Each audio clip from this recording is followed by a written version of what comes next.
እመቤታችን ከልጇ ጋር እንደተሰደደች በራይ ለዮሴፍ መልአክ ተገልጦ ወደ ግብፅ እናቱንና ሕፃኑን ይዞ እንዲሄድ እንዳዘዘው ከትምህርትና ወደ መስቀል ለሚደረገው ጉዞ ወንጌል የበለጠ ስለሚፋጠን ነው ማለት ነው። የእመቤታችንን ስደት ከማዘከር አልፎ ጭምር አብረን ተከትለናት እንድንሰደድ ጭምር የሚጋብዝ በጣም ለየት ያለ ድርሰት ነው። ሁለቱም መከራ ተቀብለዋል። ወደ ዓለም የመጣው ክርስቶስ በዓለም መከራ ተቀብሏል። ሁሉን ማድረግ የሚችል ሁሉን የያዘ ጌታ በስደት መከራ ሲቀበል የሰው ፊት ሲመለከት እንጀራ ለምነው ሲያጡ ውሃ ተጠይቆ አሸዋ ሲሰጣቸው በታሪክ እንመለከታለን። ይህ ቅዱስ ቄርሎስ በታምረ ማርያም እንደምናነበው እመቤታችን ተገልጻለት ስደቷን በሙሉ እንደነገረችው እመቤታችንን ተገልጻ የነገረችውንም እንደጻፈ ታምረ ማርያም ይነግረናል።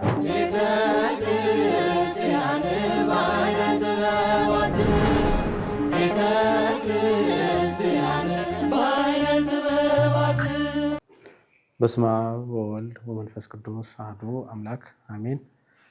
ይህንን መርሃ ግብር የምትከታተሉ በዓለም ሁሉ ያላችሁ የክርስቶስ ቤተሰቦች እንደምንሰነበታችሁ አሜን። የአምላካችን የእግዚአብሔር ስም ከአጽናፈ ዓለም እስከ አጽናፈ ዓለም የተመሰገነ ይሁን። ባለፈው ሳምንት ስለ ዘመነ ጽጌ የተወሰኑ ነገሮችን ተነጋግረን ነበር። ባለፈው ሳምንት ያነሳናቸው ጉዳዮች ዘመነ ጽጌ በስርዓት አምልኮ ውስጥ በኢትዮጵያ ቤተክርስቲያን የስርዓት አምልኮ መጻሕፍት እንዴት እንደተገለጠ፣ በተለይ በቅዱስ ያሬድ የስርዓት አምልኮ መጽሐፍ በድጓ ውስጥ እንዴት እንደተገለጠ፣ ከዛም ከቅዱስ ያሬድ ተከትለው የመጡ ሊቃውንት አባ ጽጌ ድንግል ደግሞ ከታምረ ማርያም ጋር በማገናኘት የአበባ ወራት የጽጌን ወራት በመልክዓ ምድሩ ላይ በኢትዮጵያ መልክዓ ምድር ላይ የሚታዩት አበቦችን ስነ መለኮታዊ አንድምታ ትርጉም በመስጠት እንዳመሰገኑባቸው ተመልክተን ነበር። በተለይ የኢትዮጵያው ሊቅ ቅዱስ ያሬድ ድርሰት ከጥንት ሊቃውንት የተያያዘ ክርስቶስ በማዳን ጉዞ ላይ ዓለምንና በዓለም ያሉትን ሁሉ እንዳደሰ የክርስቶስ የማዳን ጉዞ ሰውን ከእግዚአብሔር ጋር አስታረቀ ስንል፣ ሰውን እግዚአብሔር ይሆን ዘንድ የእግዚአብሔርነት መልክ ሰጠው ስንል፣ በአጠቃላይ ምድርን በሙሉ ያስባርክ ዘንድ የክህነት ስልጣን እንደሰጠው የሚያመለክትና በዚህም አማካኝነት በምድር ላይ የሚታየውን የሚስተዋወለውን በሙሉ በማንሳት ካህን የሆነው የሰው ልጅ በክርስቶስ ማዳን ተመልሶ ዳግማዊ አዳም በተባለ ክርስቶስ ዳግመኛ አዳም የተባለ የሰው ልጅ እንዴት አድርጎ በፍጥረት እግዚአብሔርን እንደሚያመሰግን በሐዲስ ኪዳን ያለችው ቤተክርስቲያን በምስጋናዋ በስርዓት አምልኮዋ ውስጥ እንዴት አድርጋ ይህንን እንደምትገልጥ ተመልክተን ነበር። ቅዱስ ያሬድም ይህንን ነው በመጽሐፈ ድጓው ያስቀጠለው። ከዛ በኋላ የሚመጡ ሊቃውንት ይህንኑ አስከትለው በኢትዮጵያ ምድር ላይ የሚታየውን ከዝናቡ ማለፍ ተከትሎ የሚመጣውን አበባ ስነ መለኮታዊ ትርጓሜ እየሰጡ ጽጌን በእመቤታችን፣ ፍሬውን በክርስቶስ፣ ጽጌን በክርስቶስ፣ ምድሪቱን በእመቤታችን፣ ሙሽሪትና ሙሽራ እያሉ ደግሞ በሙሽሪትና ሙሽራ መካከል ያለውን ግንኙነት በክርስቶስና በቤተክርስቲያን መካከል እያደረጉ አንዳንድ ጊዜም ደግሞ ራሱ ጽጌን በመስቀል እያደረጉ እንዴት አድርገው የስርዓት አምልኮ መጽሐፍ እንደሰሩ በማኅሌተ ጽጌ እንዴት እንዳዘጋጁ ተመልክተን ነበር። ማኅሌተ ጽጌ አብዛኛውን ሂደቱን የሚከተለው ከተአምረ ማርያም ጋር የተገናኘ በተአምረ ማርያም የተገለጡ ታምራትን እያነሳ ለዛ እንደ ምስጋና የሚሆን እንደሆነ እና ሲጀምርም ለተአምርሽ እዘምራለሁ ብሎ እንደሚጀምር አይተን ነበር። እንግዲህ ቀጥሎ በዚህ በዘመነ ጽጌ የምናገኘው የስርዓት አምልኮ ሌላው መንገድ ደግሞ የእመቤታችንን ስደት የተከተለ ነው። ባለፈው ሳምንት ስደት በዚህ ወቅት የሆነ ባይሆንም መመለስ ግን በዚህ ወቅት እንደሆነ፣ በጥር ስደት እንደተጀመረ፣ በግንቦት ወደ ግብፅ እንደገባች እመቤታችን፣ ከዛ በኋላ ግን በዚህ ወቅት ተመልሳ ወደ ሀገሯ ወደ ናዝሬት ወደ ገሊላ እንደገባች ተነጋግረን ነበር። ስለዚህ ያው የቅዱሳን እረፍታቸው እንደሚከበር ሁሉ የእመቤታችንም መመለሷ እንደሚከበር፣ በመመለሷም ደግሞ በአጠቃላይ ስደቷን በ40 ቀን እንደምናስብ አይተን ነበር። ይህን በተመለከተ የኢትዮጵያ ሊቃውንት የጻፏቸው ድርሳናት በስርዓት አምልኮ ከምናገኛቸው ጋር እያነጻጸርን ዛሬ ለማየት እንሞክራለን።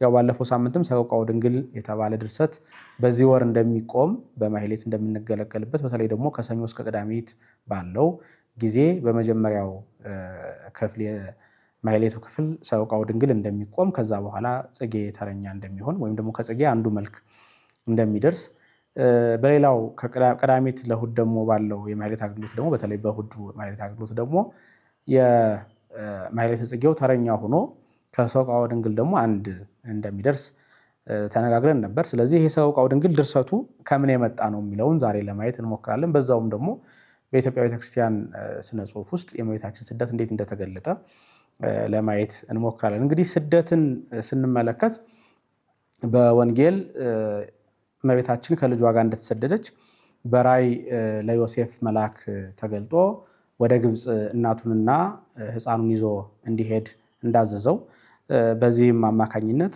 እመቤታችን ልጇ ዮሴፍና ሰሎሜ እንደተሰደዱ ተመልክተናል። አሁን እዚህ ስደት ውስጥ ሶስት አካላትን እናገኛለን። የመጀመሪያው ልዑለ ባሕርይ ስግው ቃል አማኑኤል ክርስቶስ ነው፣ አምላክ የሆነ ሰው የሆነ አምላክ። ሁለተኛው ደግሞ እመቤታችን ናት። እመቤታችን ባሕርይዋ ከፍጥረት የተለየ አይደለም። ፍጡር ሰው ናት፣ ግን ደግሞ የአምላክ እናት በመሆን ከሁሉ የከበረች ናትና በክብር ከፍ ከፍ ያለች ስለሆነች እመቤታችንን ሁለተኛ እናረጋታለን። ሶስተኛ ደግሞ እንግዲህ የእመቤታችን ዘመዶች የተባሉ ሰሎሜና ቅዱስ ዮሴፍ በስደቱ ተገኝተዋል ማለት ነው። እነዚህ ሶስት አካላት የተሰደዱበት ስደት ነው። ስደቱ በአጠቃላይ ከኢየሩሳሌም ተነስቶ ወደ ግብፅ ሀገር የተደረገ ነው። ረጅም መንገድ ብዙ ጊዜያት የፈጀ ስደት ነው ይሄ ስደት። ስለዚህ በውስጡ በጣም ብዙ መከራ፣ ብዙ ሐዘን፣ ብዙ ሰቆቃ እንደደረሰባት ድንግል ማርያም ልጇ እንግልት እንደደረሰባት ከእሷ ጋር የተሰደዱት እንደተንገላቱ በብዙ ስነ ጽሑፎች እንመለከታለን። በመጽሐፍ ቅዱስ ይህን ጉዳይ በተመለከተ እንግዲህ ሰፊ ማብራሪያ አልሰጠንም። በተለይ ደግሞ የመጽሐፍ ቅዱስ በተለይ የወንጌል የመጽሐፉ ዓላማ የክርስቶስን አዳኝነት የመመስከር ዋነኛ ዓላማ የተሰጠው ነው። በተለይ በሊቃውንት እንደተነገረው እነዚህ አራቱ ወንጌላት ተለይተው አራቱ ወንጌላት የተባሉበት ዋነኛ ምክንያት የክርስቶስ ሕማሙንና መከራ መስቀሉን፣ ሞቱን፣ ትንሣኤውን ስለሚናገሩ ነው። ሕማሙን፣ መከራ መስቀሉን፣ ሞቱን፣ ትንሣኤውን የማይናገሩትን በሙሉ ከወንጌል ለይተዋቸዋል። በወቅቱ የተጻፉ በጣም ብዙ ወንጌልን የሚመስሉ ጽሑፎች አሉ። ግን በዋነኝነት መለኪያ ያደረጓቸው በተለይ በቅዱስ ሄሬኒዎስ አማካኝነት እንደተነገረው የክርስቶስን ሕማሙን፣ መከራ መስቀሉን፣ ሞቱንና ትንሣኤውን የሚናገሩ ናቸው። ቅዱስ ጳውሎስም በወንጌል አላፍርም ሲል በክርስቶስ መስቀል፣ በክርስቶስ መከራ ሞት፣ በክርስቶስ ትንሣኤ አላፍርም እንደሆነ ገልጸው ነግረውናል። ስለዚህ በተለይ በልጅነት የተደረጉትን ነገሮች በሙሉ ከወንጌል ማናገኛቸው ከትምህርትና ወደ መስቀል ለሚደረገው ጉዞ ወንጌል የበለጠ ስለሚፋጠን ነው ማለት ነው። የትምህርቱን ነገር ያነሳል፣ የክርስቶስን ትምህርት፣ ከዛ ደግሞ የመጣበትን ዋነኛ ዓላማ ለሞት ወደዚህ ምድር ስለመጣ ወደ ቀራንዮ እየተፋጠነ ታሪኩን ሲያሳየን እንመለከታለን። በአራቱ ወንጌላት እነዚህ ጉዳዮች ትኩረት ተሰጥተዋቸዋል ማለት ነው። ሰቆቃወ ድንግል የእመቤታችንን ሐዘን ሁላችን እንድናስብ ብቻ የሚያደርግ አይደለም፣ እንድንከተል ጭምር መንገዱን ሁሉ እንድንከተል ይገፋፋናል። ድርሰቱ እጅግ በጣም የተለየ ነው። አደራረሱን ስንመለከት የተደረሰበት መንገድ በአጠቃላይ ውጣ ውረዱን በሙሉ ተከትለን አብረን ከእናቱና ከክርስቶስ ጋር በመሆን እንድንወጣ እንድንወርድ ጭምር ይጋብዘናል። ሲጀምር ገና ይፈልጋታል ድንግል ማርያምን። አይቴ ሀለፈት ማርያም ጣዕዋ፣ ማርያም እንቦሳ ከቦታዋ የት ሄደች? ሐሰስክዋ በቤተልሔም ወኢረከብክዋ፣ በቤተልሔም ፈለግኳት አላገኘኋትም። የእናንተ የቤተልሔም ሰዎች፣ የናዝሬት ገሊላ ሰዎች እለምናችኋለሁ፣ ወዴት ነው ያለችው እመቤቴ? በሄደችበት ቦታ ሁሉ በለቅሶ እከተላት ዘንድ ቦታዋን፣ መንገዷን ንገሩኝ እያለ ሲለምን እናገኛለን። ሰቆቃወ ድንግል በተለየ ሁኔታ የእመቤታችንን ስደት ከማዘከር አልፎ ጭምር አብረን ተከትለናት እንድንሰደድ ጭምር የሚጋብዝ በጣም ለየት ያለ ድርሰት ነው። ይህ ሰቆቃወ ድንግል የተከተለው በመጻሕፍትን ስንመለከት እንዲሁ ዝም ብሎ አይደለም። ሰቆቃወ ድንግል የተጻፈው እንግዲህ ድርሰቱን በተመለከተ የእመቤታችንን ሐዘን በተመለከተ የተጻፉ መጻሕፍትን ተከትሎ የተጻፈ ነው። የመጀመሪያው በእኛ ቤተክርስቲያን ያለው መጽሐፍ ራእየ ቴዎፍሎስ ይባላል። በግብፃውያን ዘንድ የነበረ ከግብፅ ቤተክርስቲያን ወደ ግዕዝ የተረጎምነው ነው። ይሄ ቴዎፍሎስ እንግዲህ የቅዱስ ቄርሎስ አጎት ነው። በቅዱስ አትናቴዎስ አማካኝነት ሞግዚቱ የነበረች ኢትዮጵያዊት ሞግዚቱ የነበረችን ተቀብሎ ቅዱስ አትናቴዎስ እሱንና እህቱን ካሳደጋቸው በኋላ እሱ ለምንኩስና ሲበቃ እህቱን ከደገኛ ሰው ጋር አጋብቷት ልጅ ስትወልድ ቅዱስ ቄርሎስን እንደወለደች ታሪኩ ይናገራል። ግብፃውያን በዚህ መልኩ ይተርኩታል። እኛም በአንድምታችን ይህንን እንተርካለን። ቅዱስ ቴዎፍሎስ የእስክንድርያ ሊቀ ጳጳስ በመሆን ከቅዱስ ቄርሎስ በፊት የነበረ ሊቀ ጳጳስ ነው። ይህ ቅዱስ ቄርሎስ በታምረ ማርያም እንደምናነበው እመቤታችን ተገልጻለት ስደቷን በሙሉ እንደነገረችው እመቤታችንን ተገልጻ የነገረችውንም እንደጻፈ ታምረ ማርያም ይነግረናል። ቴዎፍሎስ የጻፈው በአጠቃላይ እመቤታችንን ስደት ነው። ውጣ ውረዱን በሙሉ ጽፏል። ይህ ራእየ ቴዎፍሎስ በእኛ ቤተክርስቲያን ይገኛል። በሌሎቹ ቤተክርስቲያናት ዘንድ አለ። ቪዥን ኦፍ ቴዎፍሎስ ይባላል። የቴዎፍሎስ ራእይ ተብሎ ይገኛል ማለት ነው። ስለዚህ አንዱ የሚከተለው ሰቆቃወ ድንግል ይህንን ራእየ ቴዎፍሎስን ነው ማለት ነው። ሌላው ደግሞ ሁለተኛው ከቴዎፍሎስ ቀጥሎ ደግሞ የምናገኘው ራእየ ጢሞቴዎስ ነው። ጢሞቴዎስ ዘአልቦ ጥሪት የተባለ ሊቀ ጳጳስ አለ በእስክንድርያ ቤተክርስቲያን። ይህ ጢሞቴዎስ እሱ አይደለም። ከሱ በኋላ ከዲዮስቆሮስ በኋላ የመጣ ዲዮስቆሮስን በመከተል ስለ ሃይማኖት ዋጋ የከፈለ እስክንድርያዊ ሊቀ ጳጳስ ነው። በእስክንድርያ በማርቆስ መንበር የተሾመ ሊቀ ጳጳስ ነው። ይህ ራእየ ጢሞቴዎስ የተባለው መጽሐፍን የጻፈው ቅዱስ ጢሞቴዎስም ልክ እንደ ቴዎፍሎስ ሁሉ በራእይ ተገልጦ በተለይ ደግሞ በግብፅ በየት ቦታዎች ድንግል ማርያም እንዳረፈች ከዛ ውስጥ ደግሞ በተለይ እመቤታችን እና ልጇ በአንድ አለት ስር ካረፉ በኋላ የእመቤታችንም የልጇም የመዳፍ ቅርጽ በአለቱ ላይ እንደተቀረጸ የሚናገር ታሪክን የጻፈ ነው። ስለዚህ ይህም የስደቷን ታሪክ የያዘ ስለሆነ የሰቆቃወ ድንግል ደራሲ ይህንንም የስደት ታሪክ ተጠቅሞታል። ሶስተኛው በእኛ ቤተክርስቲያን ታሪክ መሰረት በአድያም ሰገድ ኢያሱ አማካኝነት የተረጎመው የእመቤታችንን ስደት በሰፊው የሚናገረው በውስጡ በጣም ብዙ ተአምራትን የያዘ ነገረ ማርያም የተባለው መጽሐፍ ነው። ይህ ነገረ ማርያም የሚባለው መጽሐፍ ወይም ደግሞ የተባለው መጽሐፍ ከስደቱ ካስጨናቂው ጎን ለጎን ባልተናነሰ ሁኔታ አንዳንድ የደስታ ተአምራትንም ጭምር ይጽፋል።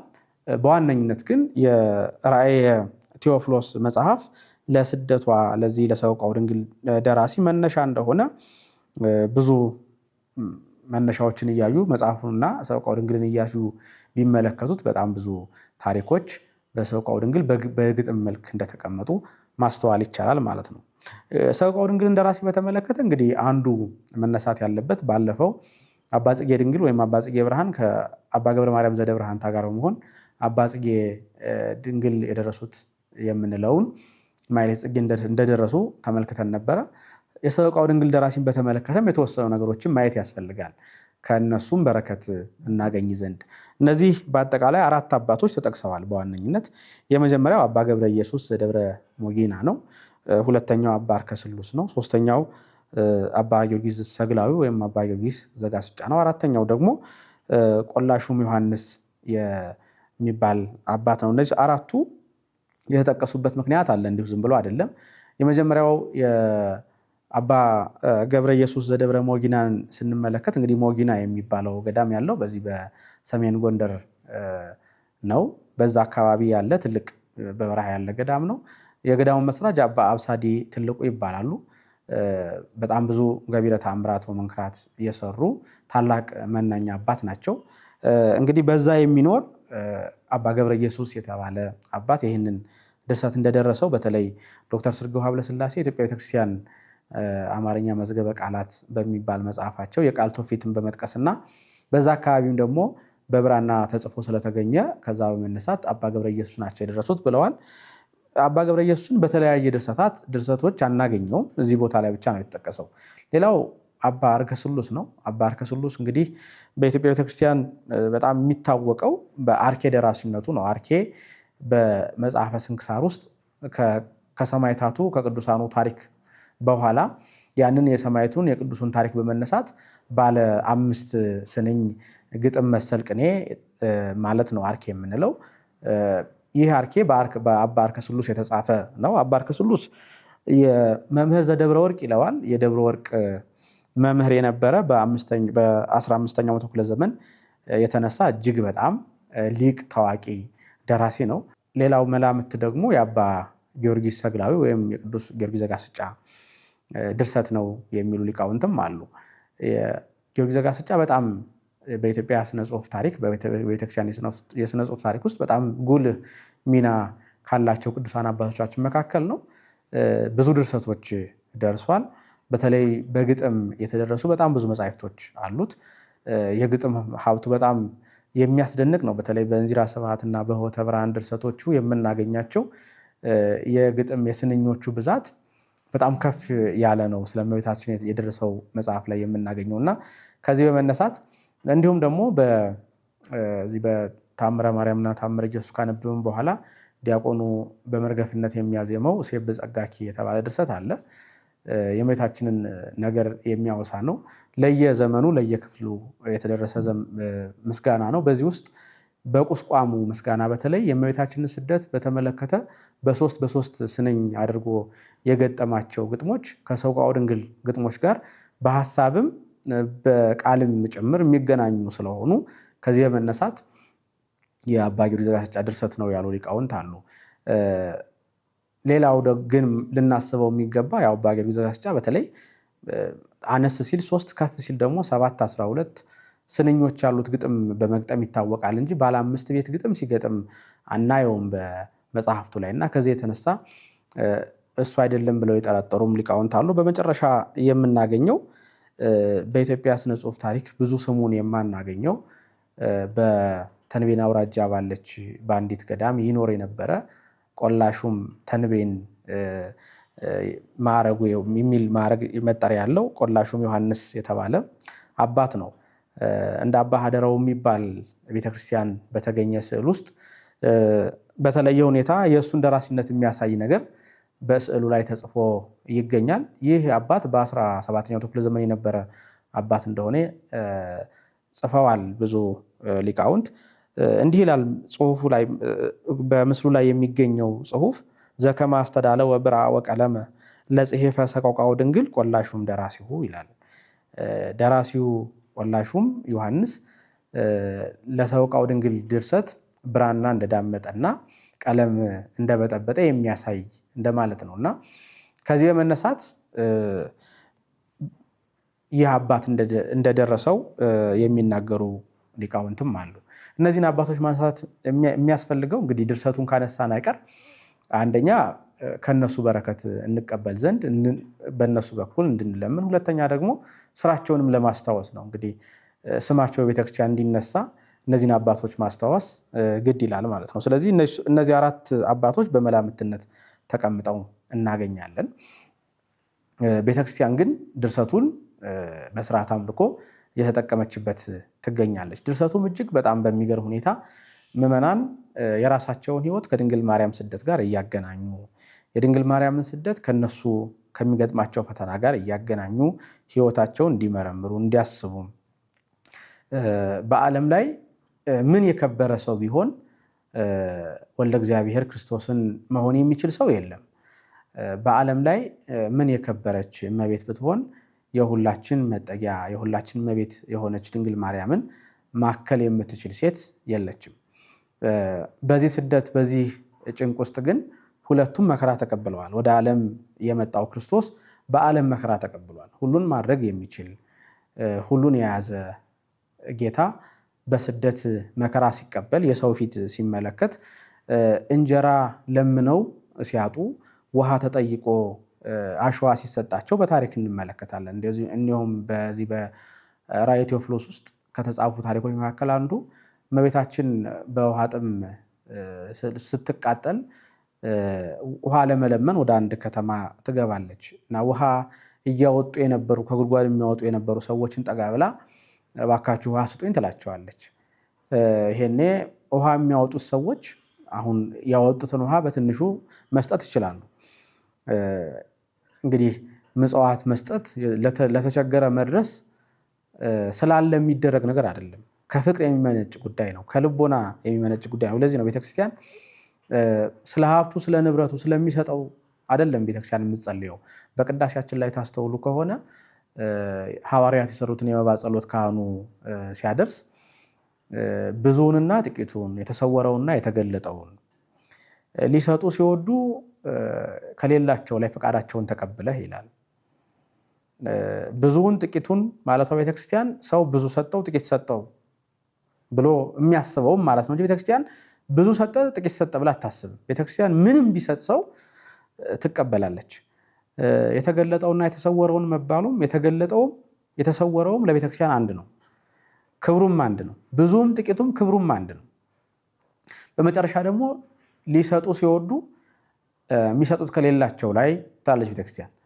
መስጠት ፈልገው ከልቦናቸው ሽተው ሳለ ግን መስጠት የማይችሉትን ያ ማለት ገንዘብ በሰጠው በረዳው ስንዴ መገበሪያ በገዛው መጋረጃ በሰጠው ጧፍ ዕጣን ባገባው እያሉ የሚለምኑ በልቦናቸው የሚያስቡ ግን ደግሞ ድሆች የሆኑ የሚሰጡት የሌላቸው እነዚህ በቤተክርስቲያን ከሰጪው እኩል ናቸው።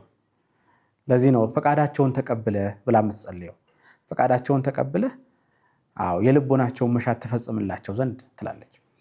ስለሰጡት ሰዎች ብቻ አይደለም። 100,000 ብር 1 ሚሊዮን ብር ስለሰጡት ብቻ አይደለም። 10 ብር ስለሰጠችውም ድሃ ከዛም ባነሰ ደግሞ በሰጠው ብሎ ደግሞ ከኪሱ ማውጣት ለማይችለው መስጠት ላልቻለውም ሰው ጭምር ቤተክርስቲያን ትጸልያለች። ምክንያቱም ይህ ነገር በሙሉ ለቤተክርስቲያን ምኗም ስላልሆነ በምድር የሚቀረው ስለሆነ በቤተክርስቲያን ሁላችንም እኩል ነን ማለት በክርስቶስ ፊት ሁላችንም እኩል ነን ማለት ነው። በቤተክርስቲያን ሁላችንም እኩል የሚያደርገን ፍጥረታችን ተፈጥሯችን ነው። ስንሞት ይዘነው ምን ሄደው ነገር ሁላችንም እኩል ያደርገናል። ስንሞት ይዘነው ማን ሄደው ነገር እኩል አያደርገንም። ስንሞት ይዘነው ምን ሄደው ስራችን ነው። ስራችንን በመገምገም ደረጃ ሁላችን እኩል ያደርገናል። ቤተክርስቲያን የምታየው ስራችንን ነፍሳችንን ነው። ሀብታችን፣ ጤንነታችን፣ ንብረታችን እነዚህ በሙሉ ስንሞት ይዘናቸው ማን ሄደው ናቸው። ይሄ ማለት በዚህ ግዙፉ ምድር የሚቀሩ ናቸው ማለት ነው። አሁን ክርስቶስ አምላክ ሆኖ ሳለ የዚህ ሰቆቃወ ድንግል ደራሲ ህፍነ ማይ ይላል። ትንሽ እፍኝ ጥሬ ውሃ የሚሰጣት አጣ እናቱ ትንገላታለች እያለ ይለምን በጣም ያዝናል። ምክንያቱም የምትፈልገው ትንሽ ውሃ ነው፣ ጥርኝ ውሃ ነው የምትፈልገው። ይሄንም በወንጌል ክርስቶስ ነብይን በነብይ ስም ጻድቅን በጻድቅ ስም የሚቀበል ብሎ ተናግሯል። ቀዝቃዛ ውሃ ለነብይ ቀዝቃዛ ውሃ በነብይ ስም ቀዝቃዛ ውሃ በጻድቅ ስም የሚያጠጣ ቀዝቃዛ ውሃ ከሁሉ በላይ ሁላችን የምናገኘው ነገር ነው። ይሄን ማድረግ የሚችለውን ዋጋውን የቅዱሱን የጻድቁን የነብዩን ዋጋ ያገኛል ብሏል ክርስቶስ። ይሄን ያለበት ዋነኛ ምክንያት ቀዝቃዛ ውሃ መስጠት ከፍቅር የሚመነጭ ጉዳይ ስለሆነ ነው። በማግኘት በማጣት የሚወሰን ስላልሆነ ያሰበ ሁሉ ሊያረገው የሚችል ስለሆነ እመቤታችንና ልጇ ግን በስደት ጊዜ ቀዝቃዛ ውሃ የሚሰጣቸው ሲያጡ እንመለከታለን። አሁን በሐዘን በመከራ ያሉ ክርስቲያኖች በሙሉ ከዚህ መማር እንዲችሉ ነው ይሄ ሁሉ መጻፉ። የክርስቶስ የማዳን ጉዞ የመስቀል ጉዞ እንደተጻፈ ሁሉ የድንግል ማርያም የስደት ጉዞ መጻፉም ክርስቲያኖች ከዚህ መማር እንዲችሉ ዓለም ለክርስቶስና ለድንግል ማርያም ያልሆነችም ለክርስቲያኖችም መሆን አትችልም። ለክርስቲያኖች የምትስማማ ዓለም ካለች ክርስቲያኖች ክርስትናቸውን ትተዋል ማለት ነው። ክርስቲያኖች በመከራ የሚያልፉባት ዓለም በሚገባ የክርስቶስ መሆናቸውን የምታስመሰክር ዓለም ናት። ስለዚህ በዚህ በሰቆቃወ ድንግል ድርሰት በሰፊው የምናገኘው የልጇ የእመቤታችን ስደት እንዴት አድርጎ ለምዕመናን አብነት እንደሚሆን የሚያሳይ ነው። ምዕመናን ከዚህ የተነሳ በስደት ይጸኑ ዘንድ በመከራ ይጸኑ ዘንድ እንዲህ አይነት መከራ ስደት ሲያጋጥማቸው በነፍስም በስጋ መከራ ብዙ አይነት ነው። እነዚህ ሁሉ መከራዎች ግን ከክርስቶስ የሚለዩ እንዳልሆኑ እንዲያስቡ። ምክንያቱም አይነ ልብ ያለው ሰው ካለ አይነ ልብ ያለው ሰው ቢኖር እያስታወሰ እያሰበ ያልቅስ ብሎ ነው የሚጀምረው። ገና ርእዮ ለይብኪ አይነ ልብ ዘቦ የእመቤታችንን ስደት እያየ እያስታወሰ ያዘነ የተከዘ በሐዘን በመከራ ያለ ያልቅስ። አይነ ልብ ዘቦ ማለቱ የልቦና አይን ያለው ማለቱ ይሄ ውጫዊው አይን የሚያየው ምን ጊዜም ሲያዝንም የሚያዝነው መከራ ደረሰብኝም ብሎ ሲያስብ የሚያየው አብዛኛውን ጊዜ ከክርስቶስ መለየቱን አይደለም። ውስጣዊው አይን ግን የልቦና አይን የተባለው ልቡና ከእግዚአብሔር ጋር የሚያገናኝ ስለሆነ ከእግዚአብሔር መለየትን በሙሉ ሐዘን ብሎ ያስበዋል። ምክንያቱም ሰው ከእግዚአብሔር በተለየ ቅጽበት ያን ጊዜ በውስጡ ሰላም ያጣል። መከራ ወደሱ በመጣ ቁጥር ደግሞ በልቡናው ፍጹም ጨለማ፣ ፍጹም ጽልመት ይሞላዋል። በመነኮሳቱ ታሪክ ከምናገኛቸው ታሪኮች መካከል አንድ መነኮስ የእግዚአብሔርን ረድኤት የእግዚአብሔርን ቸርነት ማጣቱን እግዚአብሔር ከሱ እንደተለየ ለፈተና ብሎ እግዚአብሔር ከሱ መለየቱን በልቦና እንደተሰማው የሚናገር ታሪክ አለ። ለብዙ ዘመን በዚህ መልኩ የኖረው የአባት 15 ዓመት አካባቢ በልቦናው ጨለማ ሆኖ የኖረው የአባት አንድ ጊዜ ብቻ ነው ክርስቶስ ተገልጦ ጽና፣ ለፈተና የመጣ ነውና ጽና ብሎ የተለየው። በዚህ ሁሉ ጊዜ ውስጥ ግን በትዕግስት ጸሎት እየጸለየ ክርስቶስን ይጠብቅ ነበር። ያ የልቦናው ጨለማ ከክርስቶስ እንዲለይ ተስፋ እንዲቆርጥ በሰይጣን የመጣበት ፈተና ነበር። በመጨረሻ በድል አድራጊነት የክርስቶስን ብርሃን በማየት ፍጹም ቅድስናን እንዳገኘ እንመለከታለን። ሰው በኃጢአት ሰው ከእግዚአብሔር በመለየት በልቦና ያለውን ሰላም ያጣል። በቅዳሴያችን ላይ የምንለምነው ሰላም በእግዚአብሔርና በእኛ መካከል የሚደረገው ከኛ ልቦና የራቀው የኛን ልቦና በጽልመት ውስጥ የሚከተው ሰላም ማጣትም ነው። እንዲህ አይነቱን ሰላም ማጣት ከኛ እንዲያስወግድና በእኛና በእግዚአብሔር መካከል ፍጹም ሰላም እንዲሆን በቅዳሴው እንለምናለን። ለዚህ ነው ካህኑ የእግዚአብሔር ሰላም በእኔና በእናንተ ትሆን ዘንድ ለምኑ ጸልዩ የሚለን። የእግዚአብሔር ሰላም በእኔና በእናንተ ዘንድ ትሆን ዘንድ። ምክንያቱም ወደ መስዋዕት መሰዊያ ቦታ ገብቷል። ወደ ቅዳሴው እየገባን ነው። ቅዳሴው በእኛና በእግዚአብሔር መካከል ሰላም ማውረድ ነው ትልቁ ስራው። ሰላም ማውረድ ሲባል ፍጹም በምድር እንደምናስበው አይነት ሰላም ማለት ሳይሆን ከእግዚአብሔር ጋር ፍጹም ሰላም መሆን ማለት ነው። ከእግዚአብሔር ጋር ሰላም ሆኖ ሰው በምድር ላይ ሰላም ላይኖር ይችላል። ለምሳሌ ሰማዕታቱን ማየት እንችላለን። ቅዱሳን ሰማዕታት ከእግዚአብሔር ጋር ናቸው፣ ግን ደግሞ በምድር ሰላም አላገኙም። እነ ቅዱስ ጊዮርጊስን ስንመለከታቸው ሌሎች ሰማዕታትን በዚህ በሰማዕታት በተአምር የተጻፉትን ሰማዕታት እያነሳ አባ ጽጌ ድንግል የጠራቸውን ሰማዕታት ማህበራነ ፊቅጦር ወአቦሊ ፊቅጦር የተባሉ ሰማዕታት፣ እስጢፋኖስ የተባለው ዳግማዊ እስጢፋኖስ የተባለው ሰማዕት፣ እነዚህ በሙሉ የሰማዕትነትን አክሊል ሲያገኙ ሰማዕትነት የተቀበሉት ከክርስቶስ ጋር ፍጹም ሰላም ሆነው ግን ከዓለም ጋር ሰላም ባለማግኘታቸው ነው። ዓለም የምትሰጠው ሰላም እንደ ክርስቶስ ሰላም አይደለም። እኔ የምሰጣችሁ ሰላም ዓለም እንደሚሰጣችሁ ሰላም አይደለም ማለቱ ክርስቶስ በዓለምና በእኛ መካከል በክርስቲያኖች መካከል ሰላም ሆነ ማለት ከክርስቶስ ያገኘነውን ሰላም አጣ ነው ማለት እንደሆነ የሚያሳይ ነው። ስለዚህ ሰላም ሲባል ዓለም የምትሰጠው አይነት ሰላም አይደለም። ዓለም የምትሰጠው አይነት ሰላም አይደለም ማለት ክርስቶስ የሌለበት ሰላም አይደለም። ሰላም የተባለው ከክርስቶስ ጋር በመሆን የሚገኘው ሰላም፣ ከክርስቶስ ጋር በመሆን የሚገኘው ሰላም አንዳንዴ ከዓለም ጋር ሰላም ላይሰጥ ይችላል።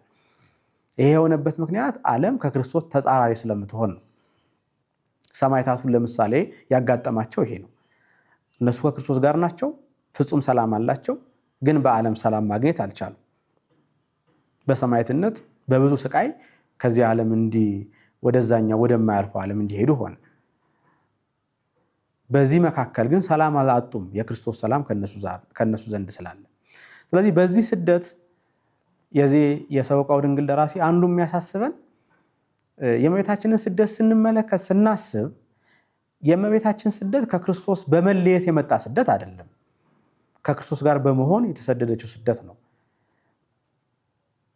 ስደት ከክርስቶስ ጋር ሲሆን ከክርስቶስ ሰላም ጋር ሲሆን የዓለም ስደት በእኛ ላይ የሚያመጣው መከራ እርግጥ ነው እጅግ ፈተና ይሆናል። ለስጋችን መከራ ይሆናል። በዓለም ላለው ሕይወት መከራ ይሆናል። ግን ደግሞ ከክርስቶስ የሚለየን አይሆንም። ከክርስቶስ እስካለየን ድረስ ያ ፍጹም ሰላም ነው እንጂ ፍጹም ጸጥታ ነው እንጂ ፍጹም ጨለማ፣ ፍጹም ችግር ሊባል አይችልም። ቅዱስ ዮሐንስ አፈወርቅ ክፋትን በተመለከተ ሲያስተምር ክፉ የተባለው ነገር ክፋት የምንለው ነገር በእኛ ላይ ደረሰብን የምንለው ክፋት ምን አይነት ክፋት ነው ብሎ ይጠይቃል። አንዳንድ ጊዜ የምናስበው በእኛ ላይ ደረሰ የምንለው ክፋት የምር እውነተኛው ክፋት ላይሆን ይችላል። አንዳንድ ጊዜ በእኛ ላይ ደረሰብን የምንለው መከራ የምንለው ችግር በትክክል ችግር ነው ወይ ብለን ስንጠይቅ ላይሆን ይችላል። ለምሳሌ ይህንን ለማሳየት አሁንም ከመጽሐፍ ቅዱስ በሉቃስ ወንጌል የተጠቀሰውን አንድ ሐሳብ እናንሳ። በአልዓዛርና በነዌ ታሪክ እንደምንመለከተው አልዓዛር በብዙ ስቃይ በብዙ መከራ የሚኖር፣ ነዌ ደግሞ ተንደላቆ የሚኖር ሰው ነው። አሁን ባለጸጋ መሆኑ በራሱ አይደለም ችግሩ። ነገር ግን በዚህ ውስጥ በነበረው ህይወት ነዌ ፍጹም ደስተኛ በምድር ቢሆንም ከክርስቶስ ጋር ግን አልነበረም። አልዓዛር ደግሞ ፍጹም በመከራ ውስጥ በምድር ቢሆንም ግን ደግሞ የክርስቶስን ጸጋ ማግኘት በሀብተ መንፈስ ቅዱስ በመጎብኘት ሀብታም ነበር፣ ባለጸጋ ነበር። ስለዚህ ቅዱስ ዮሐንስ አፈወርቅ አሁን ማን ነው ባለጸጋ ብሎ ይጠይቃል። ነዌ ነው ወይስ አልዓዛር? ቅድም እንዳልኳችሁ በዚህ ምድር የሚቀሩት ነገሮች በሙሉ በዚህ በግዙፉ ምድር የሚቀሩ ናቸው። በዚህ ምድር የሚቀሩት ነገሮቻችን በሙሉ ለክርስቶስ የምናስገዛቸው ከሆነ ሀብታችን፣ ስልጣናችን፣ ተሰሚነታችን፣ በአጠቃላይ ያለን ነገር በሙሉ ለክርስቶስ አስገዝተን ክርስቶስ እንዲጠቀምባቸው የምናረጋቸው ከሆነ ያ ማለት በፍቅር የምንይዛቸው ከሆነ ለሰው በመራራት የምንይዛቸው ከሆነ በወንድምነት መንፈስ የምንይዛቸው ከሆነ በየዋሃት የምንይዛቸው ከሆነ ከክርስቶስ ጋር እና ለክርስቶስ አስገዝተን የምንይዛቸው ስለሆኑ ይጠቅሙናል። ያለበለዚያ ግን እንደ ነዌ ይጎዱናል። ስለዚህ ክፉ ሲባል ወይም ደግሞ ክፋት ደረሰብን ሲባል መከራ መጣብን ሲባል ያ መከራ እውነት መከራ ነው ወይ ብሎ ቅዱስ ዮሐንስ አፈወርቅ ይጠይቃል። እውነተኛው መከራ ከክርስቶስ መለየት ነው። ከክርስቶስ መለየት እውነተኛ መከራ ነው። ምክንያቱም ሰው በዚህ ምድር ላይ በድህነት በችግር ቢኖር ነፍሱ ከስጋው ስትለይ ችግሩን ይዞ አይደለም ወደ ሰማይ የሚወጣው። ቅድመ እግዚአብሔር የሚደርሰው እንደ ሁላችን በነፍሱ ነው። ስለዚህ ይህ መከራ ይህ ችግር በዚህ ምድር የሚቀር ነው ማለት ነው። ከክርስቶስ ጋር ባለመሆን የመጣው መከራ ግን አብሮ እስከምን ድረስ የሚደርስ ነው? እስከ ቅድመ እግዚአብሔር የሚደርስ ነው። ስለዚህ ቅዱስ ዮሐንስ አፈወርቅ መከራን ችግርን በተመለከተ ሲናገር ትክክለኛው መከራ ተብሎ መወሰድ ያለበት በቅዳሴያችን ላይ ደጋግሞ ሰላም ሰላም እያለ ካህኑ የሚሰብከን ሰላም ማጣት ተብሎ መወሰድ ያለበት ከክርስቶስ ጋር መለየታችን ነው ይላል። የእመቤታችን ስደት ከክርስቶስ ጋር የሆነ ስደት ነው። በምድር የትኛውም አይነት መከራ ቢመጣ በሰው ዘንድ ያለን ሁላችን በኃጢአታችን ምክንያት የመጣብን መከራ ለእኛ ጥቅም የሆነ መከራ እንደሆነ ልናስብ እንችላለን። ለጥቅማችን ለጽድቅ የመጣ መከራ እንደሆነ ልናስብ እንችላለን። በቸርነቱ ደግሞ እግዚአብሔር ሲያሳልፈው መከራውን በእኛ ዘንድ የሚሰጥ ጸጋ እንዳለም ልናስብ እንችላለን። የእመቤታችንና የልጇ ስደት ግን ከዚህ የተለየ ነው። ምንም ምክንያት የሌለው ለእኛ የሆነ ስደት ማለት ነው። ጉየተ ሕፃን አጉየ ለዲያብሎስ አባቶቻችን በትርጓሜ መቅድም እንደነገሩን የሕፃኑ መሰደድ ዲያብሎስን አሰደደው ከአዳም እንደተባለ ለእኛ ስደት የተከፈለ ነው። እመቤታችን ክርስቶስ በዚህ መልኩ በዓለም ከተሰደዱ በዚህ መልኩ በዓለም መከራ ከደረሰባቸው ከእኛ ዘንድ መከራ ላይደርስበት የሚችል ማን አለ? ስለዚህ መከራ ቢደርስብን ከክርስቶስ እንዳንለይ ቤተክርስቲያን ታስተምረናለች። ይህ የሰቆቃወ ድንግል ድርሰት በዋነኝነት የሚነግረን መሰረታዊ ትርጉም ይሄ ነው ማለት ነው። የሚቀጥለው ሳምንት የአባ ጽጌ ድንግል የሆነውን ማለት ጽጌን በምን መልኩ ከመጀመሪያው ጀምሮ እስከ መጨረሻው እንደሚሄድ እንመለከታለን። ከዛ ባለፈ ደግሞ የሰቆቃወ ድንግልን ድርሰት ሙሉ ይዘት ደግሞ ለመመልከት እንሞክራለን። እግዚአብሔር አምላክ የሳምንት ሰው ይበለን። ወስብሐት ለእግዚአብሔር። ይቆየን።